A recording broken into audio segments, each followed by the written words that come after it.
ABS-CBN News and Current Affairs. Panig sa katotohanan.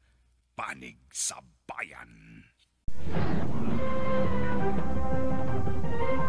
Live mula sa ABS-CBN News Center, Manila, Julius Babaw, Ed Filon at Karen Davila. Ito ang TV Patrol World! Magandang gabi, Pilipinas! Kami ang mga patrol ng Pilipino. Nagbabalita at naglilingkod sa inyo saan man sa mundo. Kinundina ng hepe ng NCRPO na si Vidal Quirol ang paggamit umano ng mga ralista ng pamalong kahoy na may bakal sa dulo. Live mula Claro M. Recto, nagpapatrol si Alex Santos.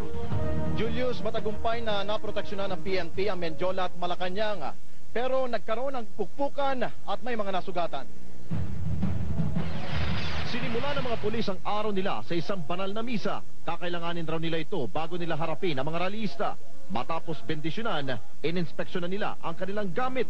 Sinigurong walang mga may dalang baril, tanging helmet, kalasag at tibay ng loob ang bitbit. Habang hinihintay ang mga ralista, walang tigil sa pagtugtog ang banda ng PNP sa Mendiola. Hindi raw ito pang-asar sa mga ralista, kundi pampalamig lang ng ulo. Pero seryoso ang PNP na walang makakatapak na ralista sa Mendiola.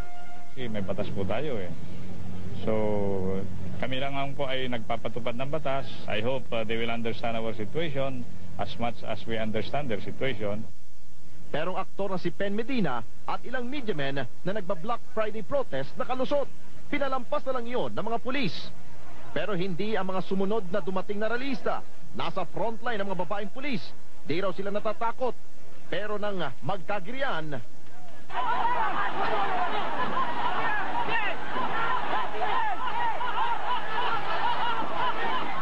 ilang babaeng pulis ang nasugatan, pero mabilis silang nailigtas.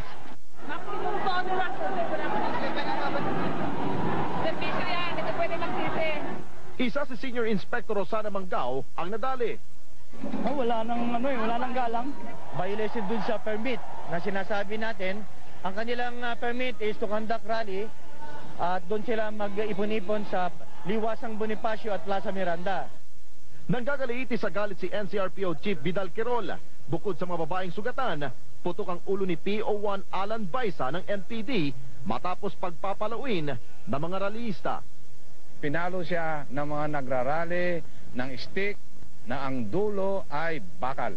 Hindi gawain ng matinong tao yan. Mga kababayan, nakakalungkot. Huwag tayong papayag ng ganyang mga uri na nanggaling sa kanayunan, gusto maghasik ng karahasan. Mag-alas 4 kaninang hapon, kusa ring umalis sa mga ralista na di nasilayan ang Mendiola.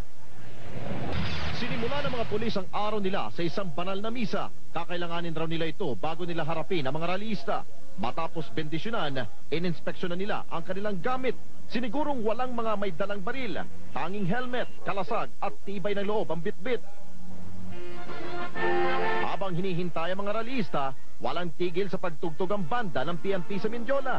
Hindi raw ito pang-asar sa mga ralista, kundi pampalamig lang ng ulo.